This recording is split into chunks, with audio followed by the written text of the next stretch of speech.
Assalamualaikum warahmatullahi wabarakatuh. Baiklah mahasiswa, Ibu akan menjelaskan materi kita yang dibahas oleh kelompok 4, yaitu Islam, ilmu pengetahuan dan teknologi.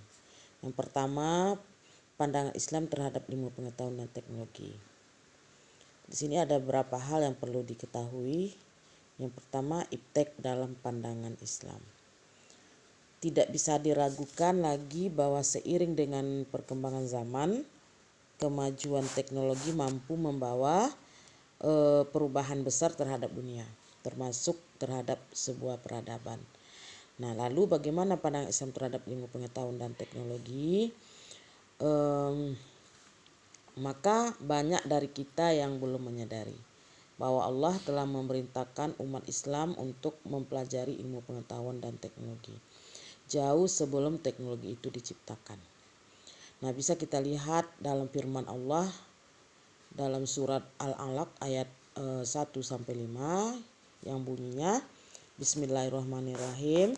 Iqra bismi rabbikal ladzi khalaq, khalaqal insana min 'alaq, Iqra wa rabbukal akram, allazi 'allama bil qalam, 'allamal insana ma lam ya'lam. Yang artinya, bacalah dengan menyebut nama Tuhanmu yang menciptakan. Dia telah menciptakan manusia dari segumpal darah. Bacalah, dan Tuhanmu lah yang maha pemurah, yang mengajar manusia dengan perantaraan qalam. Dia mengajarkan kepada manusia apa yang tidak diketahuinya. Nah, jadi surat Al-Baqarah ayat 1-5 ini merupakan wahyu pertama Allah adalah perintah untuk membaca. Namun maksud membaca di sini bukan membaca tulisan, karena tidak mungkin Nabi Muhammad membaca tulisan, sedangkan beliau adalah seorang yang ummi, yaitu tidak bisa membaca tulisan. Jadi apa maksud dari membaca di sini? Maksud membaca di sini adalah membaca realitas alam dan realitas manusia. Realitas itu artinya kenyataan ya, kenyataan yang ada di alam dan yang ada pada diri manusia. Maka perintah membaca di sini adalah perintah mengamati atau meneliti realitas yang ada di alam semesta. Apa saja realitas yang ada di alam semesta? Yaitu budaya, ritual, adat istiadat, ekonomi, termasuk ilmu pengetahuan dan teknologi. Nah, serta realitas yang lainnya. Sehingga ketika kita sudah mengamati dan meneliti, maka akan menghasilkan ilmu pengetahuan. Dan pada akhirnya kita akan memahami realitas-realitas tersebut. Allah menurunkan surat Al-Alaq ini paling pertama itu karena wahyu ini memiliki makna yang sangat penting bagi kehidupan manusia. Selain dari surat Al-Alaq, masih banyak surat-surat lain yang ada dalam Al-Quran yang memerintahkan atau yang menjelaskan tentang iptek ya, tentang ilmu pengetahuan dan teknologi. Nah, ini juga sudah dibahas oleh kelompok 4 ya. Nah, seperti narasi iptek ya di dalam nas. Nah, ini isinya adalah menjelaskan tentang ayat-ayat Al-Quran yang menyatakan tentang perkembangan ilmu pengetahuan dan teknologi. Maka secara tidak langsung Allah juga memerintahkan kita untuk mengamati dan meneliti dengan menggunakan akal agar mampu memahami ilmu pengetahuan dan teknologi. Nah, di banyak sekali ayat-ayat yang berhubungan dengan iptek yang ada di dalam Al-Quran. Kemudian yang kedua, Allah memerintahkan kita untuk mempelajari iptek. Mengapa Allah memerintahkan kita untuk mempelajari iptek? Itu ada alasannya, ada tujuannya. Yang pertama, karena tujuan manusia diciptakan itu adalah untuk menjadi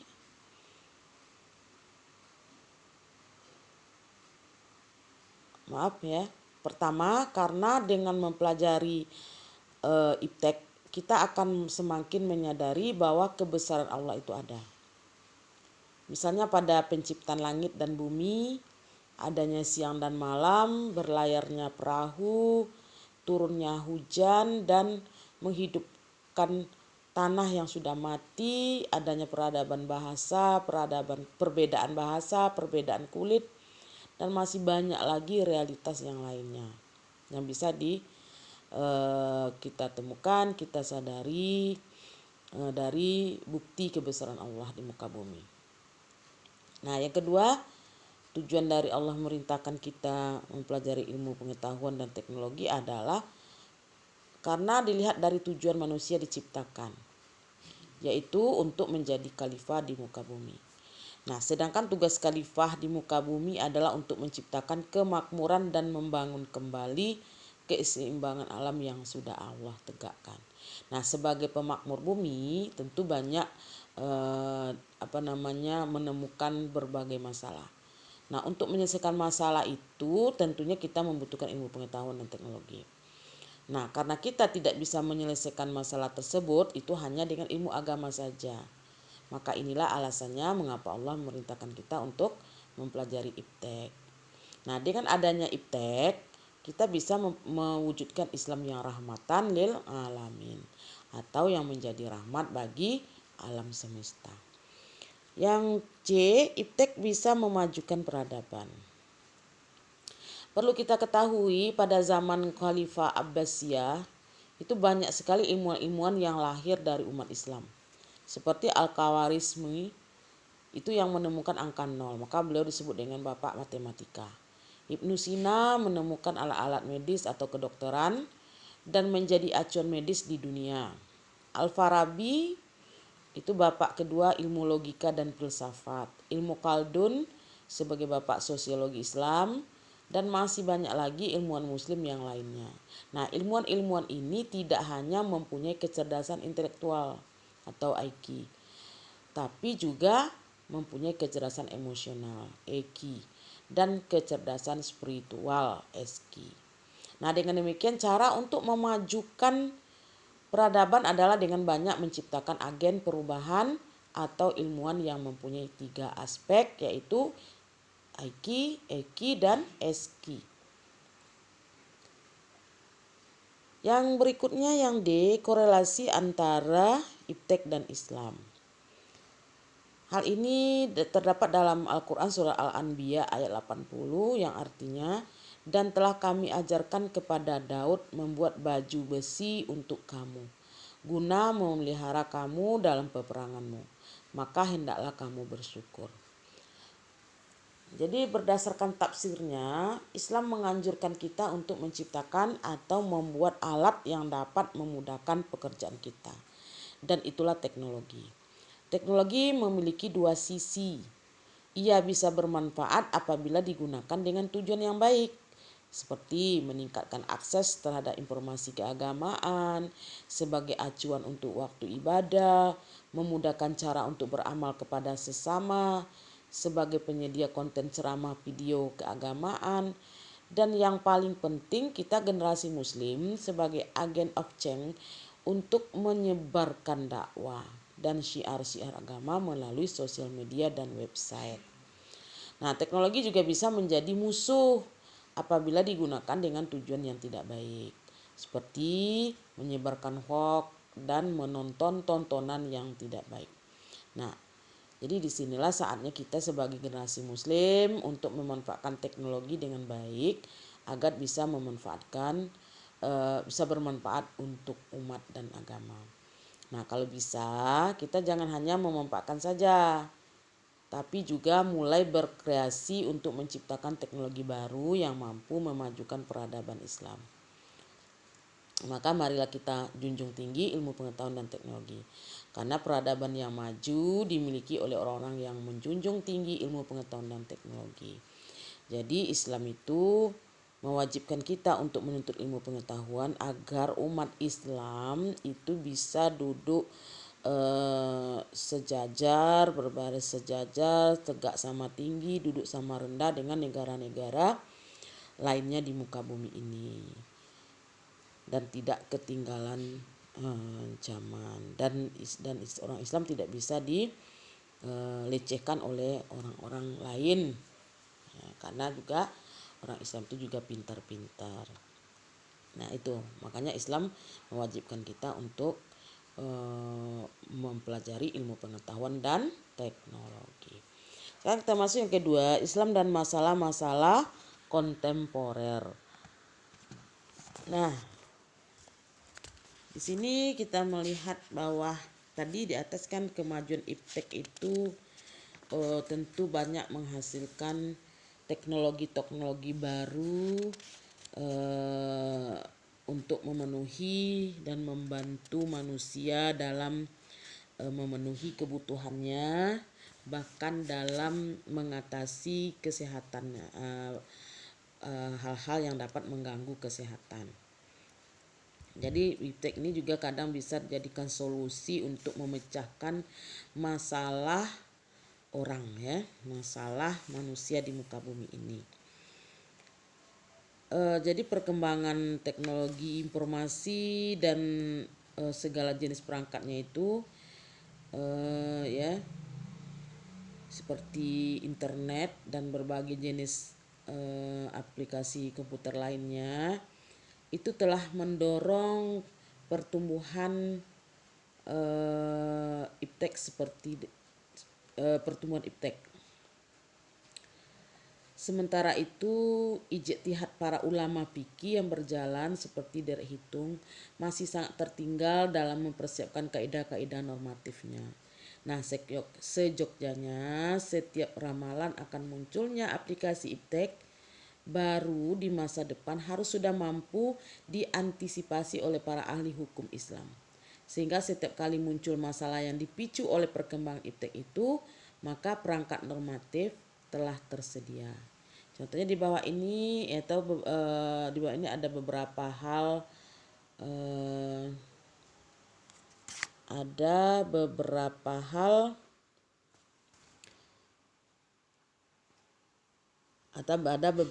hasil temuan, ya, ada beberapa hasil temuan teknologi mutakhir yang memiliki implikasi hukum dan moral. Yang pertama, bayi tabung dan inseminasi buatan. Nah, di sini kita lihat bayi tabung dan inseminasi buatan ini. Nah, ini sebagai solusi yang bisa dipakai bagi pasangan yang sudah menikah namun susah untuk memiliki keturunan. Nah, terus ini teknologi bayi tabung ini dalam penerapannya itu memerlukan kajian normatif, ya, hukum bagi umat Islam, ya. Kemudian kita lihat dulu tentang bayi tabungnya. Nah, bayi tabung ini merupakan teknik pembuahan antara sperma suami dan sel telur istri yang masing-masing diambil kemudian disatukan di luar kandungan sebagai lawan di luar kandungan, ya. Nah, biasanya medium yang digunakan adalah tabung khusus. Setelah beberapa hari, hasil pembuahan yang berupa embrio atau zigot itu dipindahkan ke dalam rahim istri yang punya sel telur tadi. Sedangkan teknik itu yang bayi tabung. Nah, kemudian yang inseminasi buatan, nah itu lebih sederhana dibandingkan dengan bayi tabung karena yang diambil hanya sperma dari suami saja. Kemudian sperma itu disuntikkan ke dalam rahim istri sehingga terjadi pembuahan dan kehamilan. Nah, ini. Nah, kemudian teknik dari bayi tabung ini diperuntukkan bagi pasangan suami istri yang mengalami masalah itu tadi infertilitas ya, atau masalah pembuahan. Nah, pasien bayi tabung umumnya wanita yang menderita kelainan seperti satu, kerusakan pada saluran telurnya. Yang kedua, lendir rahim istri yang tidak normal. Yang ketiga, adanya gangguan kekebalan di mana terdapat zat anti terhadap sperma di tubuh istri. Yang keempat, tidak hamil juga setelah dilakukan bedah saluran telur atau setelah dilakukan pengobatan endometriosis. Yang kelima, karena adanya sindroma Luff ya, atau tidak pecahnya gelembung cairan yang berisi sel telur. Yang keenam, sebab-sebab lainnya yang belum diketahui. Nah, itu yang ada masalah tersebut pada istri. Nah, sedangkan pada suami, teknik ini diperuntukkan bagi mereka yang pada umumnya memiliki kelainan mutu sperma yang kurang baik, seperti oligospermia atau jumlah spermanya sedikit, atau juga spermanya tidak normal. Jadi setelah sperma dan sel telur dicampur di dalam tabung di luar rahim, kemudian hasil campuran yang berupa zigot atau embrio, nah itu yang dinyatakan baik dan sehat, nah itu ditransplantasikan ke rahim istri atau rahim orang lain. Secara medis, zigot itu dapat dipindahkan ke rahim orang lain. Hal ini disebabkan karena rahim istri mengalami gangguan, antara lain kelainan bawaan rahim, infeksi alat kandungan, tumor rahim, sebab operasi atau pengangkatan rahim yang pernah dijalani. Nah, sedangkan teknik inseminasi buatan lebih disebabkan karena faktor sulitnya terjadi pembuahan alami karena sperma suami yang lemah atau tidak terjadinya pertemuan secara alamiah antara sperma dan sel telur. Nah, namun di sini kita lihat bagaimana pandangan Islam terhadap teknik bayi tabung dan inseminasi buatan ini. Ya, jadi di sini untuk bayi tabung dan inseminasi buatan yang dibenarkan menurut moral dan hukum Islam adalah yang dibenarkan ya, teknik bayi tabung dan inseminasi buatan yang dibenarkan menurut moral dan hukum Islam adalah teknik yang tidak melibatkan pihak ketiga, serta perbuatan itu dilakukan karena adanya hajat atau keinginan dan tidak untuk main-main atau percobaan. Sedangkan teknik bayi tabung atau inseminasi buatan yang melibatkan pihak ketiga hukumnya haram. Apa maksudnya? Pihak ketiga misalnya spermanya ada istri, ada suami, ada orang lain untuk tempat menerima bayi tabung tadi. Misalnya spermanya suami punya, sel telurnya istri. Terus nanti setelah terjadi pembuahan itu disuntikkan ke rahim orang lain. Nah, itu haram hukumnya. Atau juga misalnya suami ini punya istri 2. Nah, jadi sel telurnya diambil dari istri pertama. Kemudian bayi tabungnya nanti disuntikkan ke istri kedua, ini juga haram. Jadi tidak boleh. Jadi betul-betul yang punya sperma dan sel telur itu misalnya pasutri, maka dimasukkanlah ke rahim istri yang punya sel telur tadi. Nah, itu boleh, tapi harus ada alasan medis tadi yang saya disebutkan di atas tadi. Jadi bukan karena takut hamil, karena takut kecantikannya rusak sehingga tidak mau hamil. Nah, itu tidak boleh. Jadi yang dibolehkan dalam Islam itu adalah yang pertama tidak ada keterlibatan orang pihak ketiga di dalamnya. Hanya suami istrinya saja ya yang punya sel telur. Dan alasannya itu tadi, ada kerusakan di rahim istri sehingga dia tidak bisa membuahi secara normal.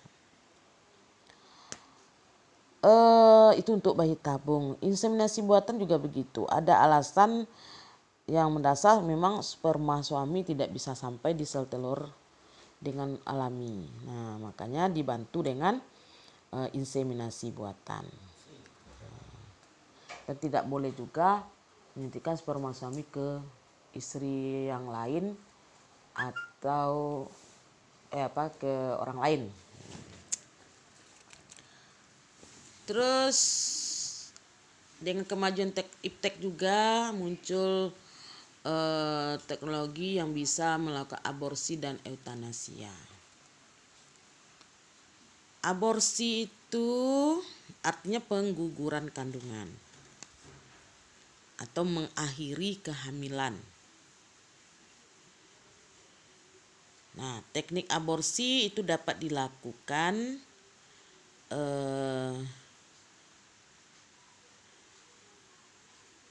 tapi dengan syarat itu tadi. Ini ada pandangan Islam terhadap ini. Hukum Islam terhadap aborsi, jadi pengguguran kandungan tadi. Dalam hukum Islam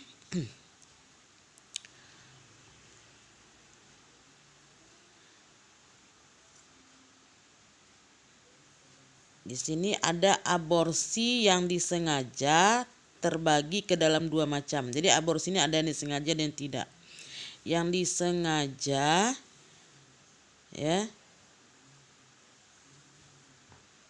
yakni aborsi yang dilakukan dokter ahli atas dasar pertimbangan medis.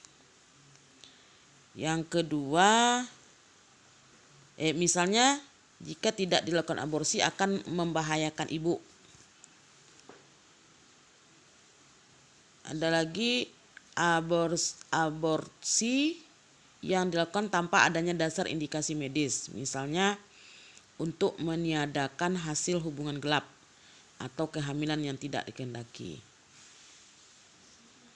Nah, itu aborsi yang disengaja karena memang yang pertama tadi dianjurkan oleh dokter karena keadaan darurat yang bisa membahayakan ibu. Itu ada juga aborsi dengan alasan untuk meniadakan hasil hubungan gelap atau misalnya hasil pemerkosaan atau hasil dari hubungan terlarang antara perempuan dan laki-laki. Nah, dalam hukum Islam, aborsi yang didasarkan atas pertimbangan medis untuk menyelamatkan nyawa sang ibu itu dapat dibenarkan atau boleh, bahkan diharuskan. Nah, hal ini didasarkan atas kaidah hukum Islam, menempuh salah satu tindakan yang lebih ringan dari dua hal yang berbahaya itu adalah wajib. Nah, berdasarkan tapi kalau untuk itu tadi meniadakan hasil hubungan gelap tadi, nah di sini ada perbedaan pendapat Berdasarkan hadis Rasul yang menyatakan bahwa roh manusia ditiupkan ke dalam janin setelah berumur 4 bulan atau hari ke-121 dari kehamilan. Para ulama berbeda pendapat dalam menentukan hukum aborsi. Sebagian kecil ulama seperti Muhammad Ramli menganggap aborsi sebelum hari ke-121 hukumnya boleh karena belum adanya roh.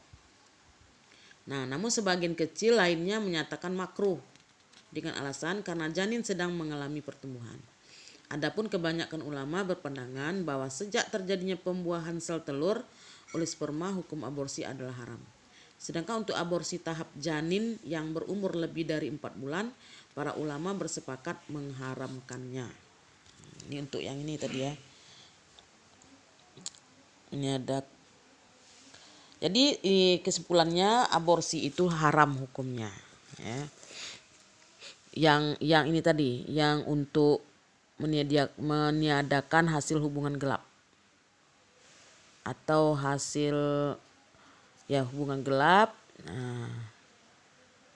Nah, itu pada umumnya ulama mengharamkannya walaupun belum ada roh.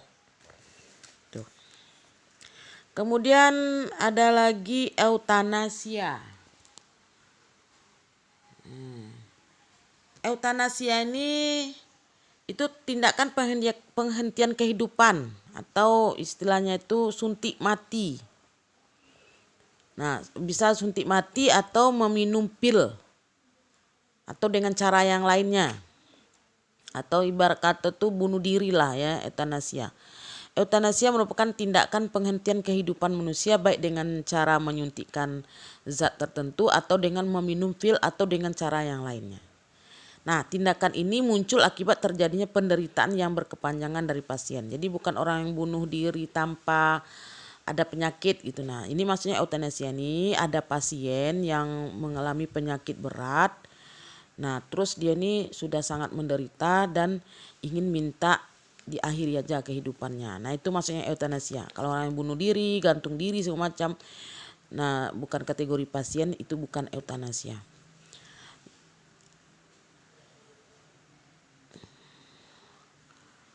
Nah, pandangan Islam itu memberikan tuntunan yang jelas tentang hidup dan mati. Di dalam Al-Quran surah Al-Mulk ayat 2 itu dinyatakan bahwa hidup dan mati manusia ada di tangan Allah. Ya. Nah, karena kematian berada dalam genggamannya dan jika tidak terjadi penderitaan yang panjang saat sakit, itu merupakan bagian integral dari ujian Allah. Maka tindakan eutanasia dalam hal ini persis sama dengan tindakan bunuh diri. Karenanya hukum eutanasia jelas diharamkan dalam pandangan Islam. Jadi tidak boleh melakukan eutanasia, menghentikan kehidupan walaupun alasan sakit. Ya. Yang ketiga, transfusi dan transplantasi. Nah, transfusi darah itu dimaksudkan untuk menolong manusia yang sedang membutuhkan dan dalam menyelamatkan jiwanya. Nah, ajaran Islam bahkan menganjurkan orang untuk menyumbangkan darahnya demi kemanusiaan, bukan untuk komersialisasi atau untuk diperjualbelikan. Tujuan mulia tersebut ya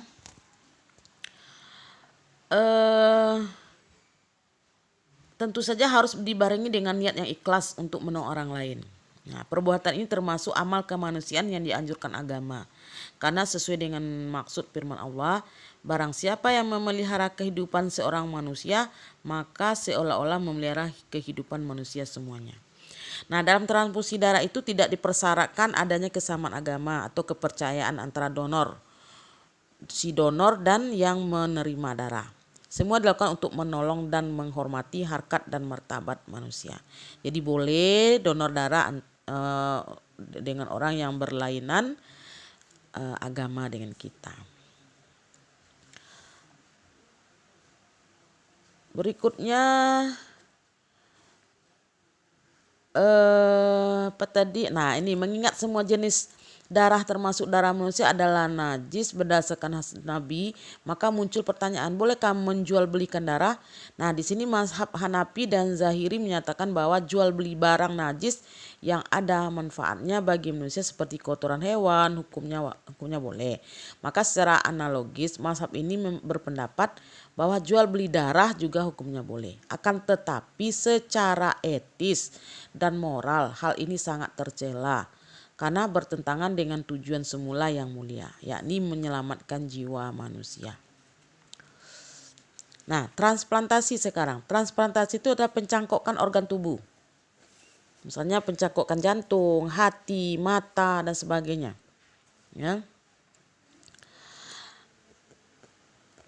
Ke jantung ya, jadi organ-organ tubuh yang vital. Nah, jadi Islam, nah di sini dalam melakukan transplantasi itu terdapat 3 kondisi dari pasien ya, dari pendonor. Nah, jadi pemilik organ tubuh ya ada 3 kondisi ya. Nah, apa kondisi itu? Yang pertama kondisi donornya sehat. Yang kedua kondisi donor sakit atau hampir mati. Dan yang ketiga kondisi donor telah meninggal. Nah, ketiga kondisi ini membuat implikasi hukum yang berbeda. Yang pertama kita lihat dulu kondisi donor sehat. Kondisi donor sehat, di mayoritas ulama berpendapat hukumnya adalah haram. Jadi kalau orang sehat mendonorkan organ tubuhnya, jantung, ginjal segala macam, itu haram hukumnya. Karena itu berarti sama kita dengan membahayakan diri sendiri. Ya, atau menghindari kerusakan harus didahulukan daripada menarik kemaslahatan. Begitu juga kaidah hukum fikih mengatakan bahwa suatu bahaya tidak boleh dihilangkan dengan mendatangkan bahaya baru. Nah, jadi kalau ada orang sehat mendonorkan mendonorkan ginjal, itu artinya dia mendatangkan bahaya baru ya terhadap dirinya. Itu makanya hukumnya haram. Yang kedua, kondisi donor sakit atau hampir mati. Nah, untuk kondisi kedua ini para ulama juga berpendapat transplantasi organ tubuh, nah ini juga haram. Nah, kenapa haram? Sesuai dengan hadis Rasul, tidak boleh membuat mudarat pada dirinya dan tidak boleh pula membuat mudarat pada orang lain. Kenapa? Karena orang yang hampir sakit mana tahu nanti organ tubuhnya juga tidak sehat. Bahkan dengan adanya dia mendonorkan organ tubuhnya itu bisa mempercepat kematiannya. Nah, jadi berarti tindakan itu mendatangkan malapetaka baru.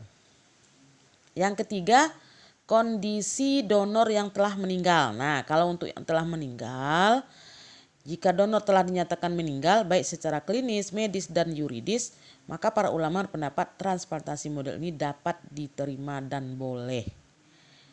Nah, tentu saja ada syaratnya.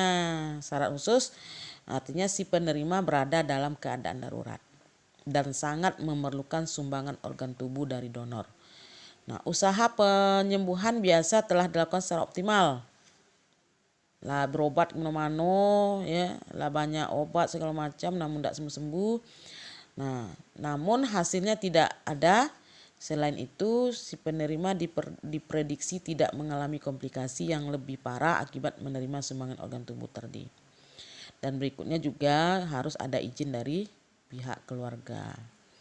Nah, jadi 3 ya. Jadi untuk donor organ tubuh atau transplantasi itu dilihat dari 3 kondisi ya. Kalau yang mendonorkan itu sehat, haram hukumnya. Kalau yang hampir mati, yang pendonor tadi juga haram hukumnya. Dan yang ketiga, kalau pendonornya itu sudah meninggal, nah itu boleh. Tapi syaratnya yang menerima yang pasien tadi dalam keadaan darurat dan sudah dilakukan upaya pengobatan secara optimal namun tiada hasil. Kemudian tidak ada diprediksi tidak akan terjadi komplikasi setelah menerima organ tubuh tersebut. Nah, itu. Kemudian terakhir itu ada lagi onani ya dan masalah cibersek. Sini. Ada transplantasi, yang ketiganya ada lagi masalah onani dan masalah cibersek.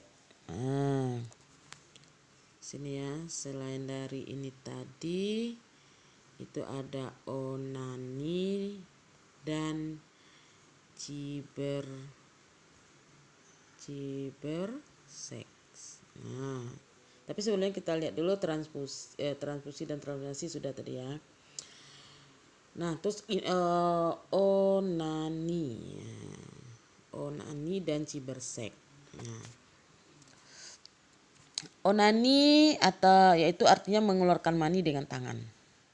Akan tetapi dengan perkembangan teknologi yang disalahgunakan, onani bagi laki-laki dan masturbasi bagi perempuan memiliki pengertian yang lebih luas. Pengeluaran mani bagi laki-laki adalah simbol puncak kenikmatan, sedangkan bagi wanita adalah pencarian kenikmatan seksual yang klimaks. Nah, dilihat dari tujuannya, maka kedua tindakan itu memiliki motif yang sama, yakni salah satu cara untuk memperoleh kenikmatan seksual di luar hubungan suami istri yang sah. Nah, dengan perkembangan teknologi mutakhir sekarang, tindakan ini lebih dikembangkan lagi dengan kehadiran alat bantu seperti buku-buku, majalah-majalah, dan gambar porno. Film-film biru atau blue, alat-alat bantu seks buatan yang mudah dapat di berbagai sex shop, toko-toko seks ya, dan sarana dunia maya atau cyberspace. Nah, seperti internet yang telah dengan sukses menampilkan situs-situs porno antar benua. Nah, melalui perangkat komputer di dalam kantor atau warung internet, seseorang dengan mudah mengakses dan sekaligus menikmati penjelajahan seks. Nah, yang seolah hadir di kamarnya. Nah, para ulama pada umumnya menganggap onani dan masturbasi merupakan perbuatan yang sangat tidak etis dan tidak terpuji. Terlebih lagi onani yang menggunakan fasilitas alat bantu tersebut. Nah, masalah yang muncul dalam pandangan agama bukan hanya menyangkut hukum onani itu sendiri, akan tetapi juga melibatkan bagaimana hukum mempertontonkan atau menonton gambar porno. Nah, orang yang mempertontonkan tubuhnya dengan pakaian minim, apalagi telanjang, dan yang menontonnya telah jelas dilarang menurut Islam. Nah, khusus mengenai hukum onani dan masturbasi dalam pengertian klasik itu atau mengeluarkan mani dengan tangan, para ulama fikih berbeda pendapat mengenai hukumnya. Pendapat pertama yang klasik tadi dengan tangan ya, yang dengan tangan. Nah, kalau yang dengan nonton film porno, buku porno itu tuh haram hukumnya. Nah, tapi kalau yang dengan tangan di sini para ulama fikih berbeda pendapat. Pendapat pertama mengatakan bahwa onani dan masturbasi adalah haram, mutlak haram ya. Tidak ada alasan. Sedangkan pendapat kedua adalah pendapat golongan mazhab Hanafi dan Hambali yang secara prinsip mengharamkan, akan tetapi dalam keadaan gawat dan terpaksa. Misalnya orang itu takut berzina, yang jauh lebih besar dari dosanya, atau orang itu tidak mampu kawin dan beristri, maka hukum onani dan masturbasi itu menjadi boleh. Hal ini dasarkan atas kaidah hukum Islam. Menempuh salah satu tindakan yang lebih ringan dari dua hal yang berbahaya itu adalah wajib. Nah, kebolehan melakukan onani dan masturbasi sebagaimana yang dikemukakan di atas tentunya dibatasi secara ketat hanya dalam kondisi terpaksa, artinya tidak boleh dilakukan terus-menerus. Pembatasan kebolehan itu didasarkan atas kaidah hukum lainnya. Contohnya, misalnya suami jauh dari istrinya, jadi daripada dia berzina dengan wanita lain, maka dia diperbolehkan melakukan onani. Itu maksudnya. Karena dosa berzina lebih besar daripada dosa onani. Nah, pendapat ketiga dari Ibnu Hazm adalah makruh. Nah, makruh itu artinya lebih baik tidak usah. Nah, tidak berdosa tetapi tidak etis. Nah, pendapat keempat dari Ibnu Abbas, Al-Hasan dan lain membolehkan mubah onani itu. Nah, misalnya orang Islam kalau zaman dahulu melakukan onani itu dalam waktu peperangan karena dia jauh dari istri. Dan kata Mujahid, murid Ibnu Abbas, orang Islam dahulu sahabat Nabi mentoleransi para pemudanya makan onani dan masturbasi. Dan hukum mubah onani itu berlaku baik kepada laki-laki maupun wanita. Nah, yang terakhir adalah online trading atau e-bisnis. Nah, ini arti bisnis online maksudnya ya. Bisnis online atau jual beli online.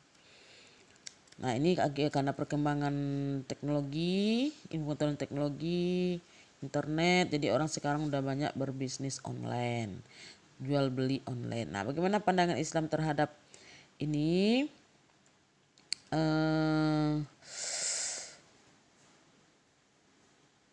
Di sini dibolehkan ya kan? Dibolehkan. Nah, dalam pandangan Islam, perdagangan dan jual beli yang memenuhi ketentuan hukum Islam dihalalkan. Jadi artinya selama transaksinya, perdagangan itu telah memenuhi ketentuan hukum Islam itu dihalalkan atau dibolehkan. Dihalalkan. Nah, ada syarat-syarat jual beli menurut Islam itu kan ada ijab kabul, ya kan? Penyerahan barang secara tunai atau dengan cara cash dan carry. Nah, terus ada lagi kedua belah pihak sama-sama memiliki wewenang penuh melakukan transaksi perdagangan. Nah, jadi bisnis online ya.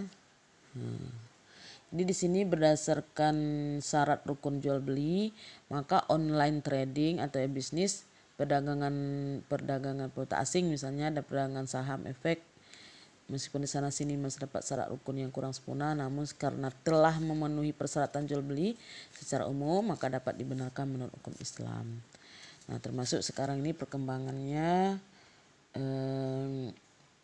ya, maka asal sudah memenuhi ketentuan Islam, tidak ada unsur penipuan di dalamnya, suka sama suka, kriteria barang yang ditampilkan sesuai dengan kenyataan sehingga orang tidak merasa tertipu, itu dibolehkan. Tapi jika ada orang merasa tertipu dan akhirnya merasa tidak menerima dan ikhlas, itu tidak dibenarkan, dan itu nanti akan mengakibatkan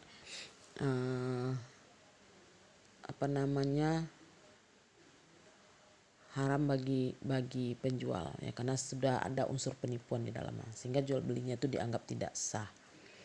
Nah, itu ya. Mungkin itu saja yang bisa Ibu jelaskan. Tutur membaca. Assalamualaikum warahmatullahi wabarakatuh.